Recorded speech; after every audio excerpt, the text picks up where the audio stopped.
Market was going downside direction, downside breakout, sell call generated, red color candle open. Like this daily automatically it will generate calls like a signal in this chart. Right now you are watching this video like this daily, you need to watch this chart. The calls will be generated automatically. Through these calls, through this signal, you can do manual trading as well as auto trading also possible. For chart plan detail, you can send me a hi message in WhatsApp. Today it's a Monday market, August 19th market. After 9:50 am, a downside breakout, sell call generated. So red color candle open. Can you see that straight white line from red candle?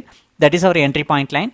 Sell at 50,591. Below lines are first target, second target line, and above line is the stop loss line. The first target range is 464 and the entry point is 591.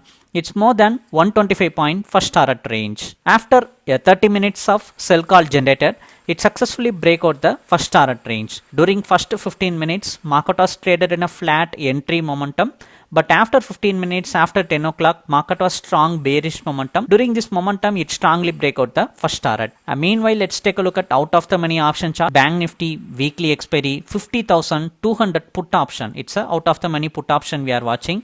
At 172, this buy call generated and market move all the way to the 200-220 range. Like this, you can change script and watch in this chart. So option chart also has given a performance of 40 to 50 point momentum in out of the money option. If you want to subscribe for this chart, if you want this chart, send me a hi message in WhatsApp. Thank you.